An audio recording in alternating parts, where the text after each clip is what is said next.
Oke. Terima kasih Bapak Ibu. Assalamualaikum warahmatullahi wabarakatuh. Terima kasih atas waktu yang telah diluangkan di tengah-tengah kesibukan kita mendampingi anak-anak berkegiatan di Hari Sumpah Pemuda.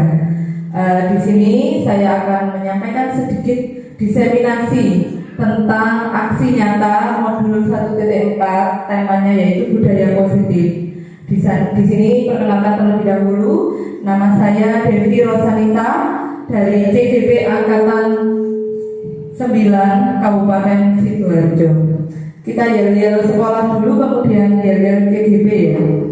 Untuk sekolah kita kan jaya luar biasa. Kalau CCP, guru penggerak, tergerak, bergerak, menggerakkan gitu ya. Dan saya harapkan setelah ini Bapak Ibu ada yang mengikuti angkatan selanjutnya. 11 sudah mulai, 12 dan seterusnya. Ya, agar lebih semangat, mari kita berjalan terlebih dahulu. Spencer, jaya, luar biasa. Guru penggerak, tergerak, bergerak, menggerakkan. Ya, terima kasih beri aplaus terlebih dahulu. Oke, langsung saja. Ada yang mengetahui budaya positif itu apa? Budaya positif? Budaya baik. Terus ada lagi yang mengetahui budaya baik atau budaya apa lagi? Nilai-nilai. Nah, di sini coba kita lihat budaya positif di sekolah, yaitu nilai-nilai dan kebiasaan di sekolah yang berpihak pada peserta didik agar mereka dapat berkembang menjadi pribadi yang kritis, penuh hormat dan bertanggung jawab.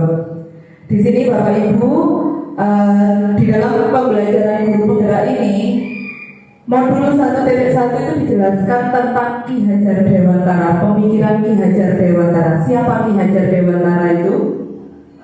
Bapak pendidikan.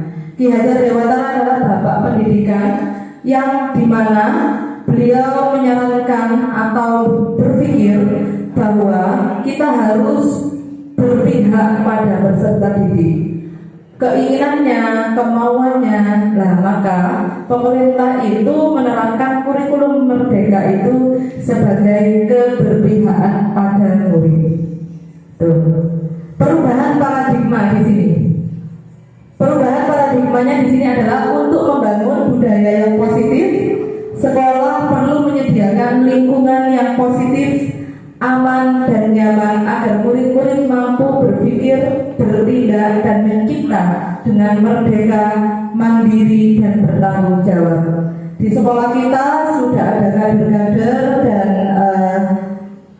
penggerak yang berpihak pada murid, mulai dari sekolah ramah anak, sekolah adiwiyata, anti narkoba, anti bullying yang kemarin juga dibunyikan oleh beberapa pihak.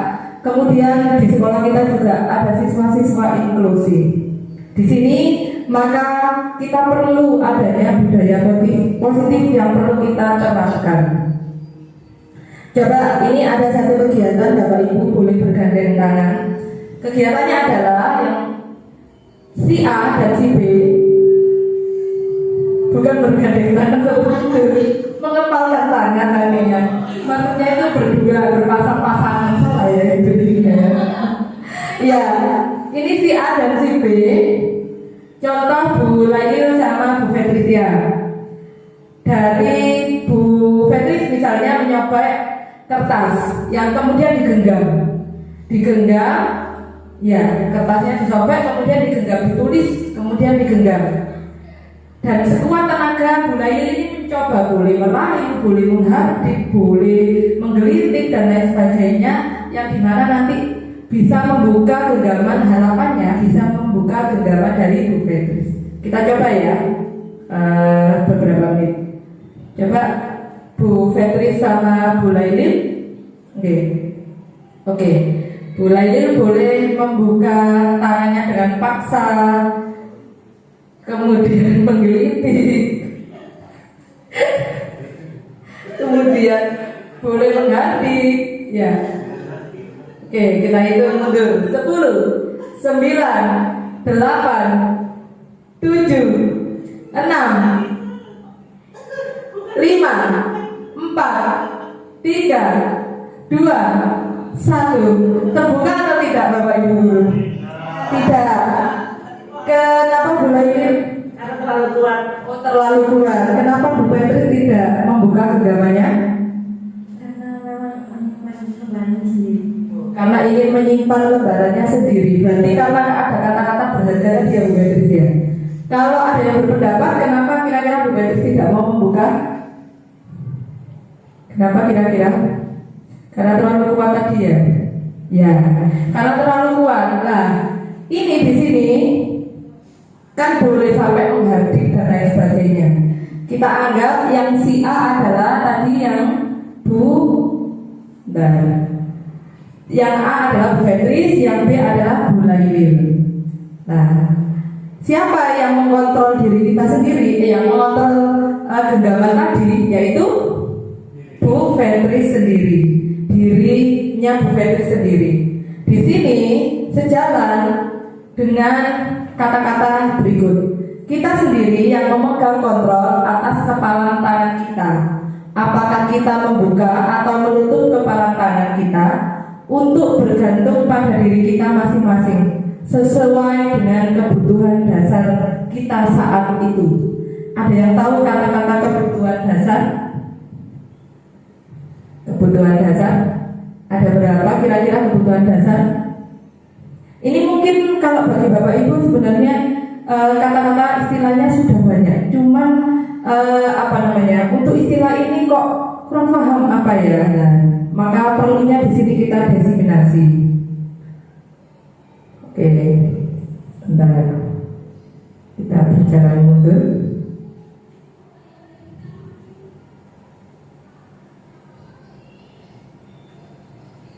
Nah, ini ada 5 kebutuhan dasar manusia.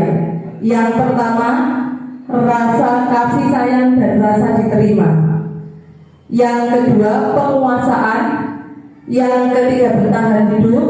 Yang keempat, kesenangan. Dan yang kelima, kebebasan. Jadi kita dengan murid kita itu sama, punya kebutuhan dasar. Murid misalnya, nah hari ini kita harus mengerjakan tugas. Ada yang tidak mengerjakan tugas. Kita coba tanya, kenapa anak kamu nggak mau mengerjakan tugas? Saya maunya jajan aja Bu. Berarti kebutuhan dasarnya dia adalah kesenangan. Bisa juga bertahan hidup karena dia lapar. Bisa juga kebebasan karena maunya bebas. Nah, bagaimana menghadapi anak-anak di sini dengan kebutuhan dasar yang berbeda ini? Tapi kita harus sevisi. Kita akan belajar tentang itu. Kita urut dari awal saja, deh.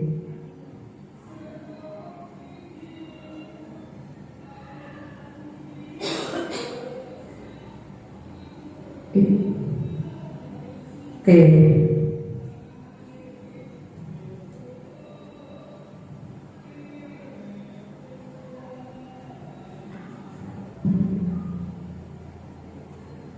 Oke, perubahan paradigma teori kontrol dan teori pilihan. Tadi Bu Petris mempunyai pilihan dan Bu Petris juga yang mempunyai kontrol. Tapi Bu Lailil sudah menawarkan berbagai cara dengan membukanya, dengan dengan sekuat tenaga. Tapi Bu Petris lah yang mengontrol dirinya dan punya pilihan. Maka di sini ilusinya adalah guru mengontrol murid. Ilusi bahwa kritik dan membuat orang merasa bersalah dapat menguatkan karakter. Ini yang tadi tidak dilakukan Bu Lailil. Boleh misalnya Bu Petris ojo mulut lah, aku lebih tua bisa gitu ya. Itu misal. Kemudian yang ketiga, ilusi bahwa semua penguatan positif efektif dan bermanfaat. Yang terakhir, ilusi bahwa orang dewasa memiliki hak untuk memaksa. Itu ilusinya. Siapa sesungguhnya yang memiliki kontrol? Ya, stimulus responnya kita mencoba mengubah orang agar berpandangan sama dengan kita. Yang pertama Yang kedua, perilaku buruk dilihat sebagai suatu kesalahan. Orang lain bisa mengontrol saya bisa mengontrol orang lain. Pemaksaan ada pada saat bujukan gagal. Model berpikir menang atau kalah. Teori kontrolnya atau teori pilihannya adalah kita berusaha memahami pandangan orang lain di sana tentang dunia. Yang kedua, semua perilaku memiliki tujuan. Yang ketiga, hanya Anda yang bisa mengontrol diri Anda. Yang keempat, Anda tidak bisa mengontrol orang lain. Dan yang kelima, kolaborasi dan konsensus menciptakan pilihan-pilihan baru. Dan yang terakhir, model berpikir menang-menangan. Di sini kita akan belajar beberapa hal ini, 6 hal. Yang pertama, disiplin positif dan nilai-nilai kebajikan universal. Yang kedua, teori motivasi, hukuman, penghargaan, dan restitusi. Yang ketiga, keyakinan kelas. Yang keempat, yang sempat kita bahas tadi, kebutuhan dasar manusia. Yang kelima, restitusi, 5 posisi kontrol. Dan yang terakhir, segitiga restitusi. Disiplin, apa itu disiplin Bapak Ibu? Ada yang mengetahui disiplin? Kalau kita berpikir disiplin itu kita berpikir apa? Menyelesaikan tepat waktu. Terus kemudian sesuai aturan yang ada. Kemudian apa lagi? Sama semuanya aturan ya. Intinya garis bawahnya adalah disiplin itu kita berpikirnya selalu tepat aturan. Padahal kalau dari kata aslinya, nah disiplin ini artinya yaitu belajar. Nah, ada perubahan makna di situ. Kita dengan teori ternyata tidak sejalan dengan disiplin karena kita terbiasa sejak awal diterapkan bahwa disiplin. Padahal itu artinya sebenarnya belajar, tapi kita terlalu terkekang dengan pembelajaran pada zaman dari masa kita kecil, yaitu sesuai aturan. Aturan yang dibikin oleh siapa? Oleh guru kalau kita di sekolah ya. Kalau kita sebagai guru, yaitu aturan oleh misalnya kepala sekolah, kepala dinas, hanya 1 orang. Nah, sedangkan dalam arti teorinya disiplin ini harusnya dibuat oleh siapa? Kedua belah pihak, baik kita sebagai gurunya dan murid. Jadi harus ada kesepakatan di situ yang dinamakan, nanti kita belajar tentang kesepakatan kelas. Sini ya. Disiplin adalah kemampuan memerintah diri sendiri dalam mengontrol dan menguasai diri untuk memiliki tindakan yang mengacu pada nilai-nilai yang kita hargai dengan penuh tanggung jawab tanpa terperintah orang lain. Kira-kira anak-anak kita ketika kita menganggap tidak disiplin itu menurut aturan kita atau menurut aturan mereka? Aturan kita. Sedangkan sebenarnya mereka sudah punya aturan sendiri yang mereka ingin terapkan.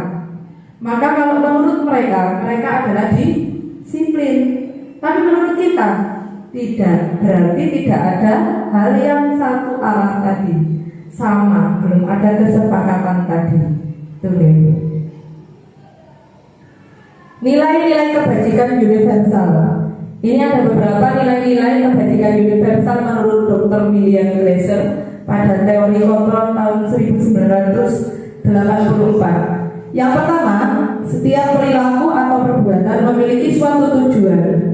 Yang kedua, dengan mengaitkan nilai-nilai kebajikan yang diyakini seorang, maka motivasi instrinsiknya akan terbangun sehingga menggerakkan motivasi dari dalam untuk dapat mencapai tujuan mulia yang diinginkan. Selanjutnya, nilai-nilai kebajikan yang ingin dicapai oleh setiap anak-anak Indonesia kita kenal dengan profil pelajar Pancasila. Yang selanjutnya yaitu beriman, bertakwa kepada Tuhan Yang Maha Esa dan berakhlak mulia. Kemudian mandiri, bernalar kritis, berpikir global, bergotong royong dan kreatif. Itu yang profil pelajar Pancasila. Waktu itu saya Bu Muji ya waktu itu. Bu, tepuk profil pelajar Pancasila gitu ya. Gimana Mbak Rin? Beriman apa bertakwa ya? Beriman ya. Ini ya mulai beriman ini ya. Beriman, mandiri, bernalar kritis, berkebinekaan global, bergotong royong, kreatif. Kita ulang dengan semangat. Itu tadi hanya apa namanya? Simulasi. Tepuk pelajar Pancasila. Beriman, mandiri, bernalar kritis, global, kreatif. Terima kasih, tepuk tangan untuk kita semuanya.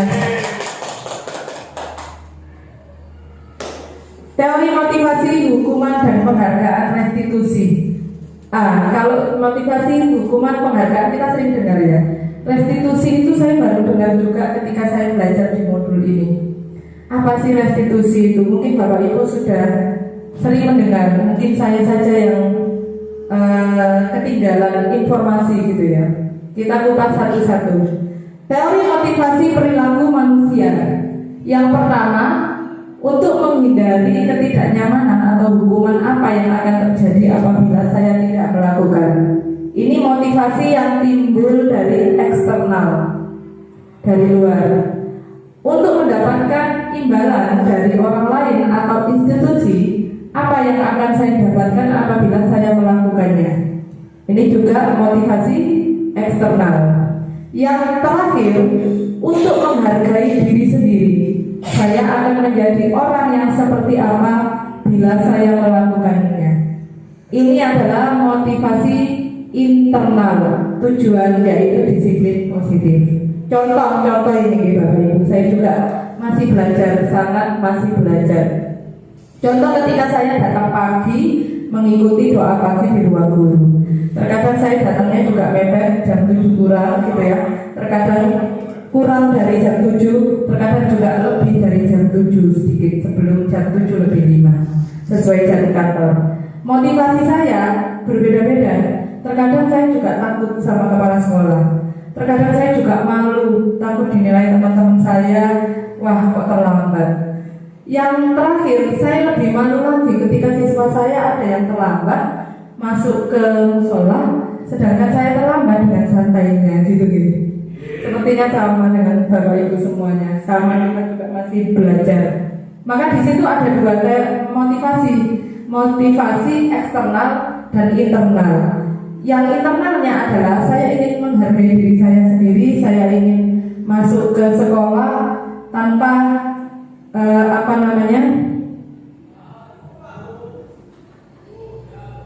tanpa didorong oleh siapapun, tapi atas keinginan saya sendiri.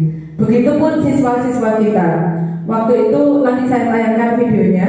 Waktu itu saya sempat mengambil gambar, tapi ini kejadian asli. Datang terlambat dengan alasan mencari kaos kaki, tapi dia tetap datang terlambat. Beberapa waktu lalu juga ada anak yang datang terlambat, sudah sangat siang, tapi dia lompat dari pagar belakang, bukan dia pergi. Berarti kan sebenarnya dia motivasinya sudah dapat ini. Motivasinya dia sudah termotivasi untuk sekolah, tapi caranya saja yang salah. Dia tidak baik-baik lewat pintu gerbang, tapi dia malah lompat dari luar. Jadi biasanya kita tahunya anak itu lompat dari dalam keluar gitu ya untuk kabur. Ini enggak, dari luar ke dalam untuk masuk sekolah, tapi ketahuan gitu ya, ketahuan BK. Lanjut, merdeka. Menurut Ki Hajar Dewantara, yaitu Bapak Pendidikan, merdeka itu artinya tidak hanya terlepas dari perintah, tapi juga cakap buat memerintah diri sendiri. Itu dimana kita mengatakan merdeka ke siswa kita, yaitu kalau dia itu sudah berani meminta diri sendiri, itu namanya dia sudah merdeka. Kalau dia masih hanya bebas dari tugas, terlepas dari perintah kita, namanya mereka belum merdeka. Dihukum oleh penghargaan. Pernah dengar dihukum oleh penghargaan? Belum pernah dengar. Dihukum oleh penghargaan ini ada dua sisi baik dan sisi kurang baiknya. Pengaruh jangka pendek dan jangka panjangnya, penghargaan menghukum, penghargaan mengurangi ketepatan, penghargaan tidak efektif, penghargaan merusak hubungan. Jadi kayak dihukum dengan penghargaan, dihukum tapi diberikan penghargaan atau diberikan dorongan eksternal. Itu mempunyai dua sisi di situ, yaitu penghargaannya bisa tidak efektif dan penghargaannya juga merusak hubungan. Nah, ini kelanjutannya. Oke, coba di sini coba dijawab pertanyaan di sebelahnya, tidak usah ditulis, cuma dilihat dulu nanti jawabannya kira-kira benar atau salah gitu ya. Yang pertama, tindakan guru. Kira-kira ini hukuman atau konsekuensi? Baru nanti dijelaskan apa sih hukuman dan konsekuensi itu. Mencatat 100 kali di dalam buku kalimat saya tidak akan terlambat lagi karena terlambat ke sekolah. Kira-kira ini hukuman atau konsekuensi Bapak Ibu? Hukuman. Lari mengelilingi lapangan basket 2 kali karena terlambat hadir di sekolah. Hukuman. Murid diminta untuk push up 15 kali karena tidak menggunakan masker ke sekolah. Hukuman. Menggantikan kertas tugas teman yang telah dicoret-coret. Konsekuensi. Membersihkan tumpahan air di meja tulis karena tersenggol pada saat belajar. Konsekuensi. Murid disuruh untuk mengenakan sepatu seharian di sekolah karena tidak mengenakan sepatu hitam. Hukuman. Lari mengelilingi lapangan basket 2 kali karena terlambat 10 menit untuk pelajaran PJOK. Hukuman. Coba kita lihat. Tadi hukuman gitu ya. Terus konsekuensi, hukuman gitu ya. Kita lihat. Nah, kira-kira yang salah yang mana? Yang bawah. Yang atas sudah benar. Ya, itu saya tidak akan terlambat lagi karena kenapa? Satu arah ya. Satu arah dan tidak ada alasan. Ada alasannya tapi itu satu arah. Perintahnya satu arah, itu dinamakan hukuman. Hukuman sudah tepat. Salah satu Bapak Ibu. Yang terakhir, lari mengelilingi lapangan basket 2 kali karena terlambat 10 menit. Nah, ini diperjelas di kata belakang. Untuk pelajaran PJOK.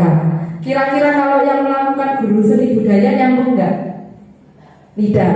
Itu jawabannya baru hukuman. Karena ada kata-kata di belakang adalah pelajaran PJOK. Tepat gitu ya. Tapi kalau itu dilakukan oleh guru PJOK di luar jam PJOK, itu baru hukuman. Karena ini jamnya PJOK, maka ini masuk konsekuensi. Tuh. Ya. Konsekuensi. Ini perbedaannya antara hukuman dan konsekuensi. Hukuman sesuatu yang menyakitkan harus terjadi, sedangkan konsekuensi sesuatu yang harus terjadi. Yang kedua, membuat anak sakit fisik maupun hati untuk jangka waktu lama. Baper ya, bawa perasaan. Konsekuensinya membuat anak merasa tidak nyaman dalam jangka waktu pendek. Kemudian anak membenci kedisiplinan, sedangkan konsekuensi anak menghargai disiplin. Hukuman itu bersifat paksaan, sedangkan konsekuensi stimulus dan tanggapan. Jadi ada pernyataan yang perlu kita tanyakan lagi. Yang selanjutnya yaitu mendorong anak menyakiti diri sendiri, sedangkan konsekuensi adalah mendorong anak agar mudah menyesuaikan diri. Selanjutnya konsep diri yang buruk, sedangkan konsekuensi adalah konsep diri yang baik. Anak belajar untuk menyembunyikan kesalahan, anak belajar untuk mematuhi peraturan. Marah, rasa bersalah, dipermalukan, merasa tak dihargai. Kemudian kalau konsekuensi kehilangan hak, dibuat tidak nyaman, diasingkan untuk sementara. Time out. Nih. Terus apa itu restitusi? Ini. Restitusi adalah proses menciptakan kondisi bagi murid untuk memperbaiki kesalahan mereka, sehingga mereka bisa kembali pada kelompok mereka dengan karakter yang lebih kuat. Restitusi juga merupakan proses kolaboratif yang mengajarkan murid untuk mencari solusi untuk masalah mereka sendiri dan membantu murid berpikir tentang orang seperti apa yang mereka inginkan yang menjadi tujuan mulia dan bagaimana mereka harus memperlakukan orang lain. Kecil-kecil ya. Ini identitas gagal hukuman, identitas sukses disiplin ada dua, yaitu konsekuensi dan restitusi. Ini perbedaannya.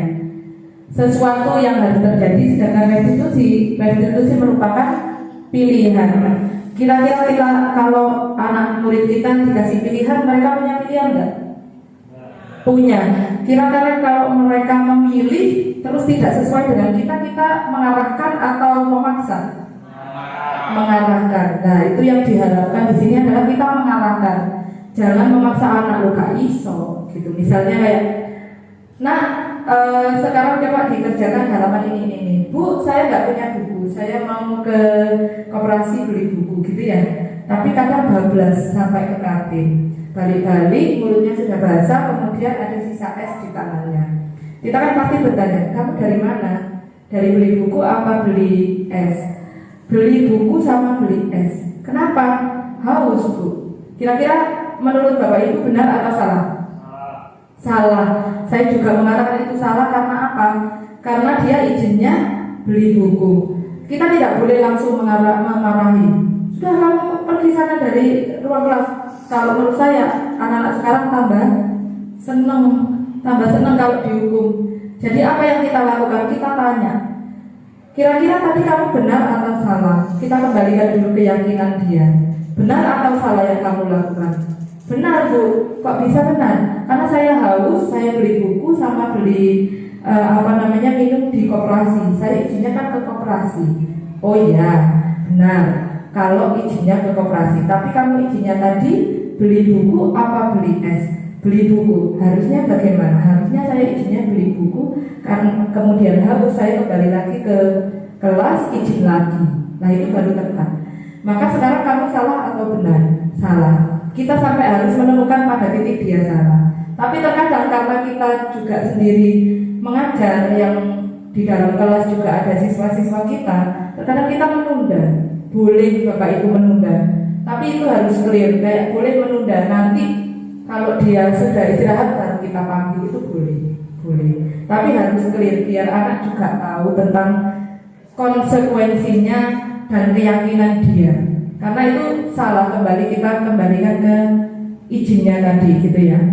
Yang kedua, tidak nyaman untuk murid anak untuk jangka waktu pendek, konsekuensi itu. Sedangkan restitusi menguatkan untuk murid atau anak dalam jangka waktu panjang.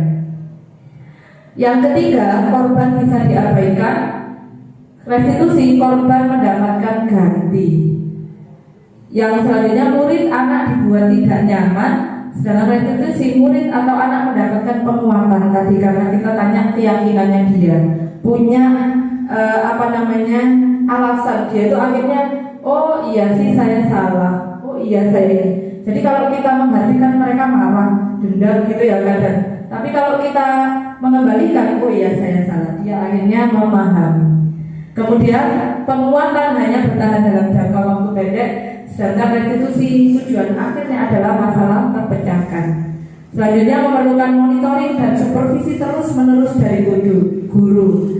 Restitusi, murid belajar bertanggung jawab untuk perilakunya, membantu penerapan mengikuti peraturan dalam masyarakat, fokus pada pemecahan masalah dalam jangka waktu panjang.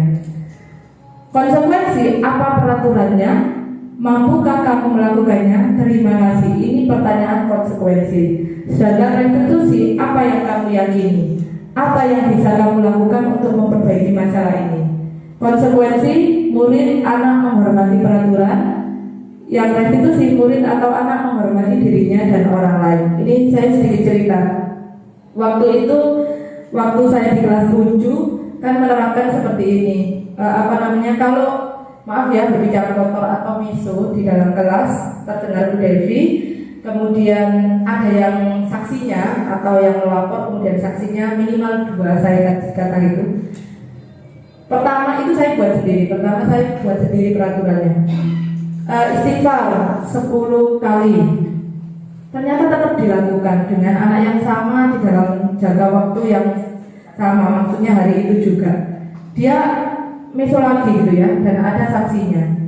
Sudah saya tambahin jadi 50 kali lagi. Saya sampai jadi gitu ya. Akhirnya terakhir saya bilang gini, kalau gitu setelah ini jalan ke kelas sebelah bilang, maaf ya saya kena misu gitu. Ternyata kok tambah seneng ya anak itu. Saya heran juga. Nah ternyata ketika waktu kegiatan praktik itu Pak Riko yang di kelas 8A, siapa saya tidak sebut nama, ada ya, masih ada videonya juga. Dia itu gini, miso.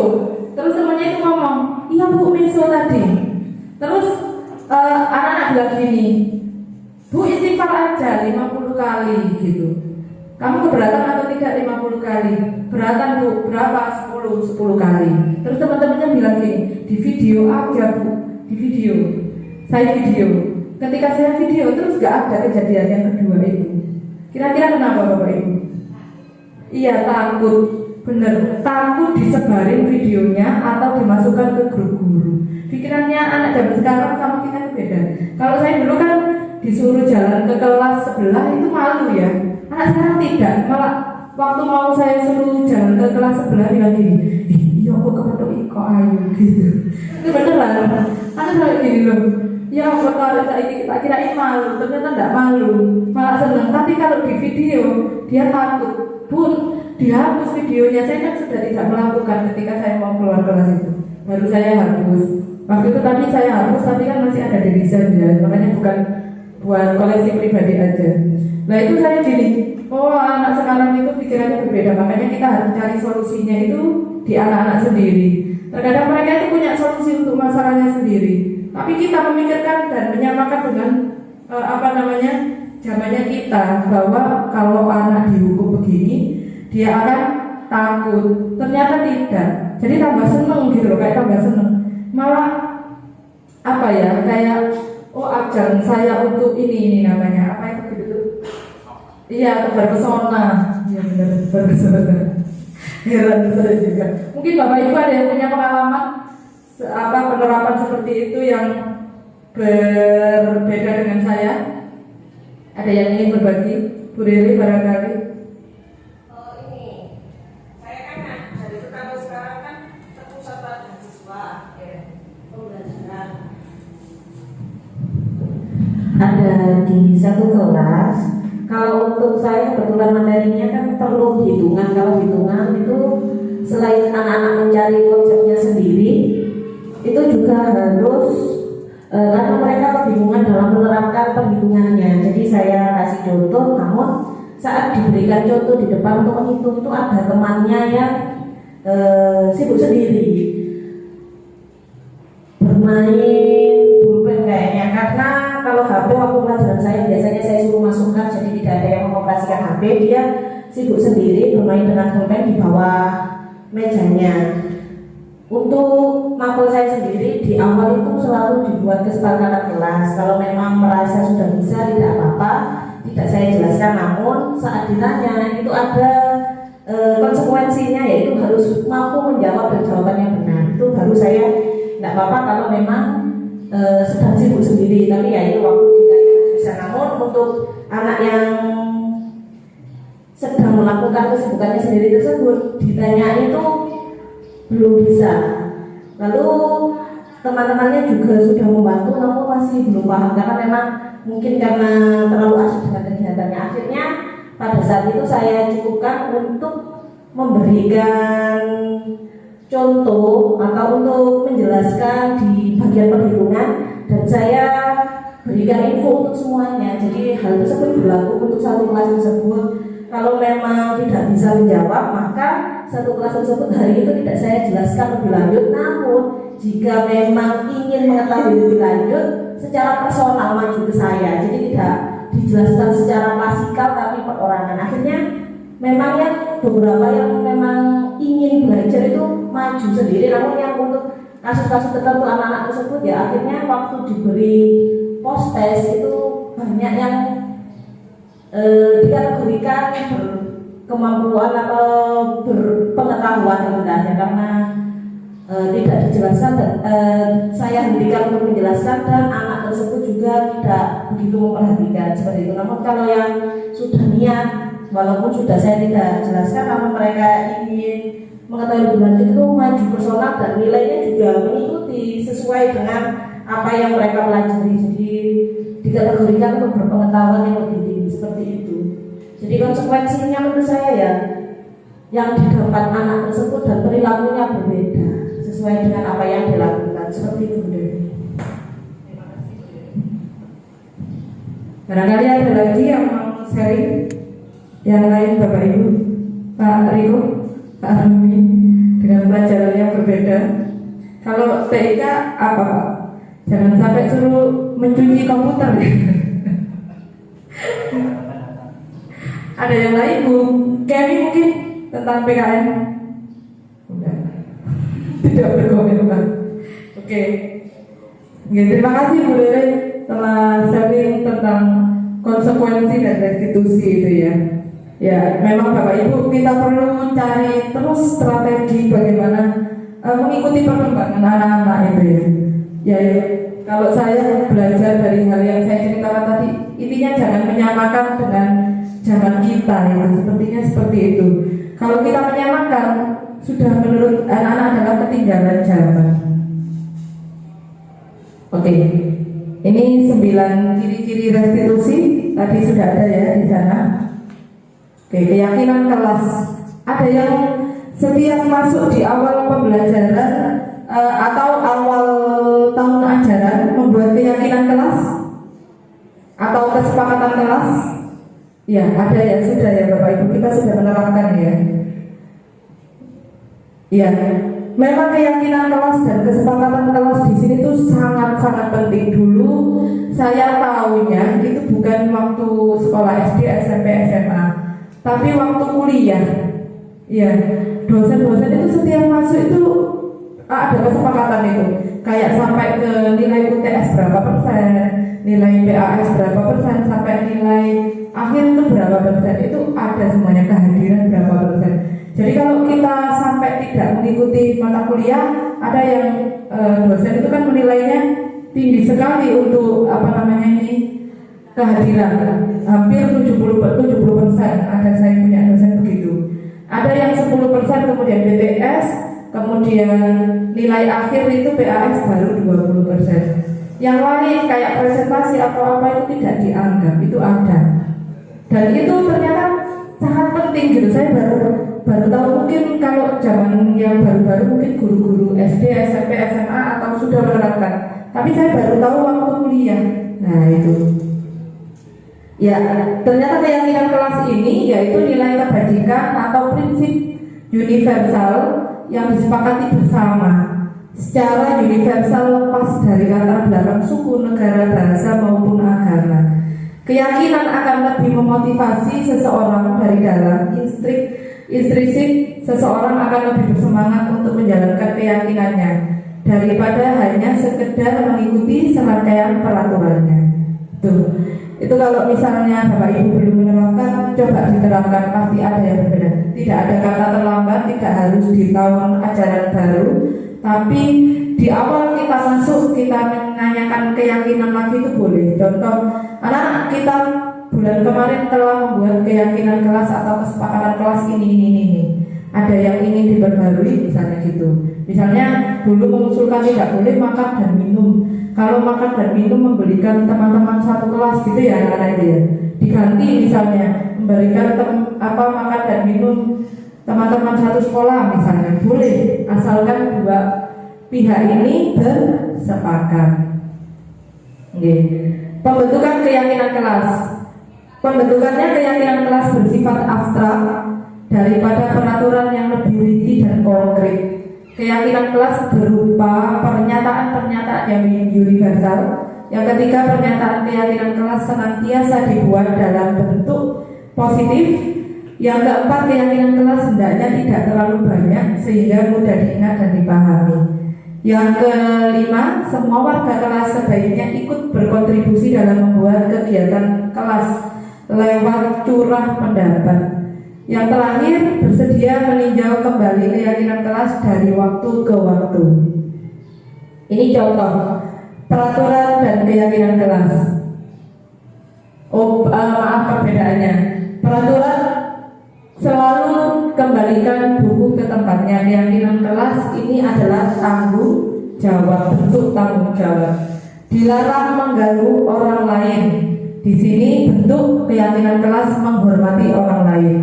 Hadir di sekolah 15 menit sebelum pembelajaran dimulai, menghormati orang lain dan berkomitmen. Dilarang melakukan kekerasan, keselamatan, menghormati orang lain. Dilarang menggunakan narkoba, itu adalah keyakinan kelas kesehatan. Bergantian atau menunggu giliran, menghormati orang lain, bersabar. Gunakan masker, kesehatan, keselamatan. Jangan berlari di kelas atau koridor, yaitu keselamatan dan keamanan. Sebenarnya kita itu harusnya membuat visi misi sekolah itu juga dari keyakinan seluruh orang yang terlibat. Ini teorinya ya Bapak Ibu, tapi mungkin dalam prakteknya perlu ada beberapa yang disesuaikan. Yang harus diajak adalah mulai dari muridnya, guru, murid, kepala sekolah, kemudian wali murid, kemudian masyarakat sekitar, bahkan masyarakat yang di luar sekitar, misalnya kalau sekolah kita di Buntut gitu ya. Contoh, Bapak Ibu wali murid itu menyekolahkan anak di SMP Negeri 1 Tarik karena maunya apa? Oh jangan dijawab zonasi gitu ya, itu beda. Kalau maunya itu misalnya gini, maunya itu anak saya sekolah di SMP 1 Tarik itu kalau lulus nanti maunya itu jadi anak yang hafal Al-Quran. Berarti di sini harus ada program hafal Al-Quran. Kemudian misalnya boleh kita ambil angket ya. Misalnya ada lagi, saya maunya menyekolahkan anak di SMP 1 Tarik itu setelah lulus jadi seniman, bisa nyanyi, minimal suaranya enak. Berarti harus ada ekstra atau kegiatan yang mengarah ke musik, dan itu kuat sekali. Jadi memang kita harus memadai semuanya, yaitu yang namanya visi misi sekolah. Selama ini kita masih membentuk visi misi itu hanya dari rapat guru bersama kepala sekolah, komite sama guru saja ya, tidak melibatkan siswa. Melibatkan siswa itu hanya untuk angketnya. Tapi kenyataannya harusnya kita membentuk seluruhnya itu dari anak. Makanya tidak heran kita pribadi atau anak-anak terkadang ditanya visi sekolah apa, tidak hafal ya, karena tidak timbul dari dirinya, hatinya. Kemarin saya juga sempat ngobrol sama Bu Suli ketika saya dapat ilmu ini. Merasa bersalah, kita termasuk identitas yang gagal. Tapi kita dikatakan berhasil ketika kita menjadi teman, pemantau, bahkan manajer untuk siswa-siswa kita. Segitiga restitusi. Segitiga restitusi yaitu proses menciptakan kondisi bagi murid yang memperbaiki kesalahan mereka sehingga mereka bisa kembali pada kelompok mereka dengan karakter yang lebih kuat. Melalui restitusi, guru dapat membantu murid menjadi lebih memiliki tujuan disiplin positif serta memulihkan dirinya setelah berbuat salah. Selanjutnya, membuat murid untuk jujur pada diri sendiri dan mengevaluasi dampak dari kesalahan yang dilakukan. Yang terakhir, memberikan penawaran bukan paksaan. Ini segitiga restitusi. Yang pertama yaitu menstabilkan identitas. Yang kedua, validasi tindakan yang salah. Dan yang terakhir adalah menanyakan keyakinan. Saya tayangkan video.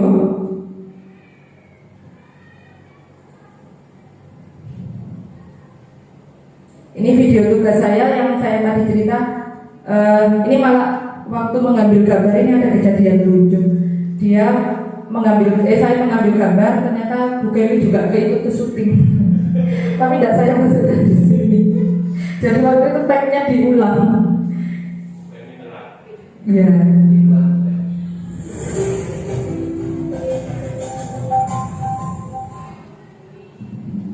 Assalamualaikum warahmatullahi wabarakatuh. Kembali lagi dengan saya Devi Rosalita, KIP Angkatan 9 Kabupaten Sidoarjo. Kali ini kita akan membahas tentang demonstrasi kontekstual penerapan segitiga restitusi modul 1.4 budaya positif.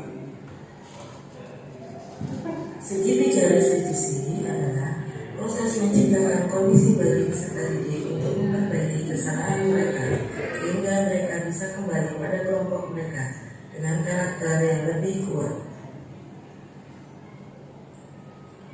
Ada 3 tahapan dalam segitiga restitusi. Yang pertama, menstabilkan identitas. Yang kedua, validasi tindakan yang salah. Yang ketiga, menanyakan keyakinan. Menstabilkan identitas adalah mengubah identitas anak dari orang yang gagal karena melakukan kesalahan menjadi orang yang sukses. Kedua, berdasarkan prinsip membuat kesalahan adalah bagian dari proses pembelajaran. Validasi tindakan yang salah. Berdasarkan prinsip setiap orang berusaha memenuhi kebutuhan tertentu. Guru dengan paradigma dari teori stimulus respon ke cara berpikir proaktif. Selanjutnya, menanyakan keyakinan. Murid akan diarahkan untuk menghubungkan dengan nilai-nilai yang dia percaya dan berpindah menjadi orang yang dia inginkan. Kasus 1. Skenarionya adalah Iksan datang terlambat ke sekolah karena mencari kosmetik yang dia lupa meletakkannya. Berikut videonya.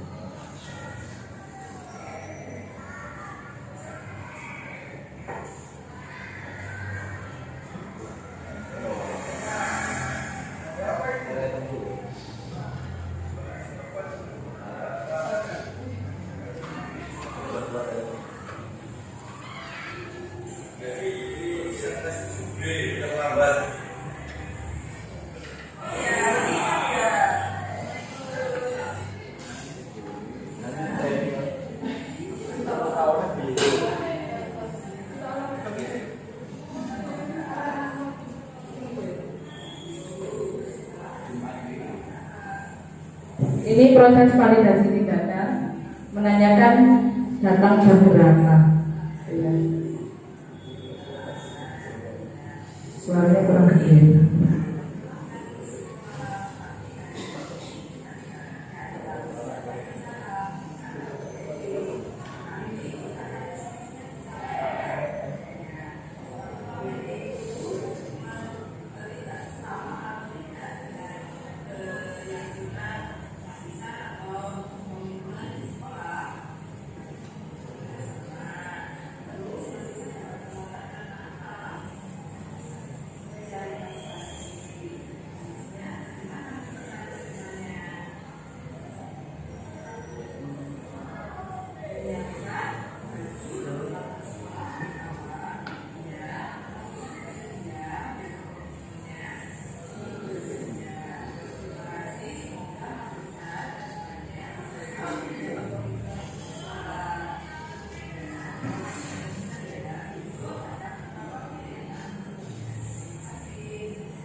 Kasus yang kedua, Abel tidak terima karena hasil pengerjaannya dicontek oleh Cika.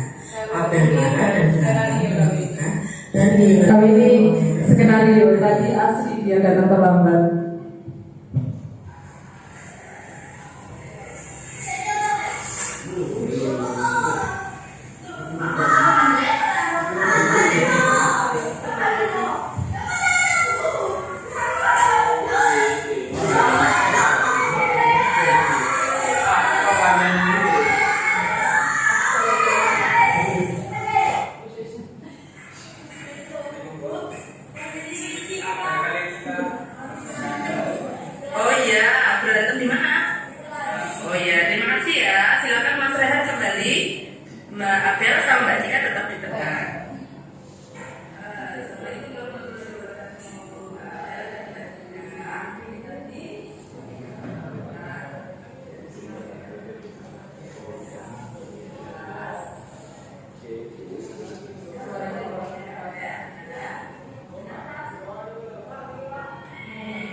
Nah, ini yang validasi yang salah itu menstabilkan identitas tadi itu kata-kata gini.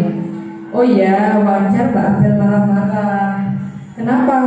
Karena kalau Dewi di pihak Mbak Abel juga pasti marah-marah. Nah, itu nanti anak itu akan jadi ngeser gitu ya, kayak kita itu sudah pada posisinya dia. Itu yang perlu kita contoh ketika kita menangani kasus.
Ya, itu tadi langkah-langkahnya. Memang awalnya saya sendiri pun ketika melakukan itu terkadang terbalik-balik ya Bapak Ibu. Ada menstabilkan identitas, kemudian validasi kebutuhan, yang terakhir menanyakan keyakinan. Itu harus pasti ada, yang harus ada. Kalaupun peletakannya itu menanyakan keyakinannya dulu boleh, menstabilkan identitasnya dulu juga boleh. Kemudian yang terakhir validasi kebutuhannya dulu juga boleh. Silakan cermati ketika di dalam lapangan, karena ketika di lapangan kita pasti menerapkannya itu berbeda gitu ya. Tidak mungkin semulus video tadi. Begitupun dalam pembuatan video itu juga tidak mulus gitu ya. Kalau yang kita pertama tadi, kasus pertama tadi waktu ambil syuting gambar, ada guru yang terlambat gitu, jadi mengulang. Kemudian Mas Ihsannya ketika ditanya itu kaos kakinya terhilang. Terus kamu nanti mau melakukan apa gitu kan, saya tanya sebelum membuat video. Dia jawab, apa ya Bu? Ngapain ya gitu. Dia nggak punya solusi. Anak zaman sekarang itu terkadang dia tidak punya solusi. Jadi bagaimana ya kita mengarahkan ke solusinya. Kira-kira kalau kamu tadi malam menyiapkan, kamu akan terlambat nggak pagi ini? Tidak. Nah, berarti solusinya gitu. Kita lakukan seperti itu. Begitupun ketika mengambil gambar yang kedua, ketika berantem, siswanya itu terlalu anak-anak di dalam kelas itu terlalu dramatisir yang video yang tidak saya tayangkan ya, sampai naik ke meja, menekuk gitu ya. Mungkin kalau di lapangan memang benar, tapi kalau ditayangkan ke video kan kurang bagus gitu ya. Itu yang ada di dalam video, tapi juga waktu itu mau mengulang tapi tidak jadi karena di situ kan ada kata-kata yang kurang pas sebenarnya. Sampai di komen sama PP saya dan instruktur saya gini, saya kaget pakai bahasa Jawa. Saya baru sadar ternyata bahasanya waktu itu ya lumayan gitu ya. Nah itu mungkin Bapak Ibu sedikit dari saya informasi diseminasi tentang pada pertemuan kali ini. Mungkin saya boleh meminta 1 orang atau 2 orang untuk merefleksi kegiatan pada siang hari ini. Barangkali siapa yang mau merefleksi, Bu Riri, boleh dibantu.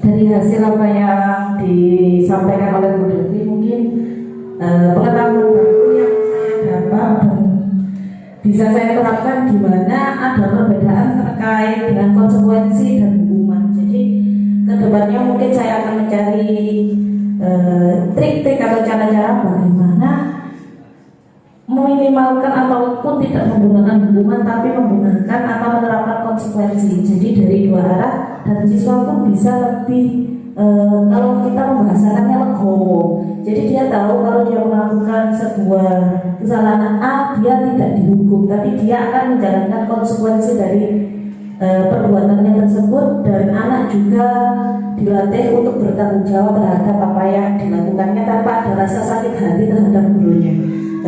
Sekian dari saya. Ada yang lain yang ingin menyampaikan barangkali? Sudah cukup. Kalau untuk bulan yang di TU juga bisa melakukan konsekuensi. Contoh, kalau saya di TU itu ini ya, konsekuensi dan restitusi itu. Kalau anak masuk itu kan tanpa ketuk, boleh kita ulang. Dan anak coba kembali lagi ketuk pintunya gitu. Atau pakai biasanya nada keras, Bu, gitu. Atau nah itu tidak pakai bahasa sapaan. Itu boleh kita suruh mengulang lagi biar anak-anak juga menerapkan budaya positif ini di mana saja. Jadi ilmu ini bukan hanya harapannya, bukan hanya untuk guru, tapi juga untuk seluruhnya, termasuk pada anak-anak kita di rumah seperti itu. Barangkali ada pertanyaan dari Bapak Ibu atau cukup sekian? Cukup sekian. Ya. Dengan berakhirnya refleksi yang tugas terakhir ya ini sesi terakhir ya ini refleksi, maka berakhir pula diseminasi saya pada kali ini tentang budaya positif. Sekali lagi saya ucapkan terima kasih untuk bantuannya Bapak Ibu dan waktu yang telah diluangkan. Saya berharap bukan hanya saya saja yang menerapkan, tapi kita semuanya. Dan ilmu ini tidak berhenti di saya atau di jenengan, tapi ke semuanya. Boleh kita terapkan, kita berlakukan ke siapapun, dan semoga ini menjadi amal yang terus berjalan untuk kita semuanya. Terima kasih. Assalamualaikum warahmatullahi wabarakatuh.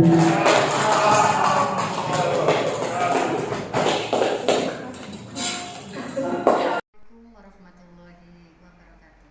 Saya Subi Prihatiningsih selaku Kepala SMP Negeri 1 Tarik yang mempunyai visi religius, berkarakter, berprestasi dan peduli lingkungan.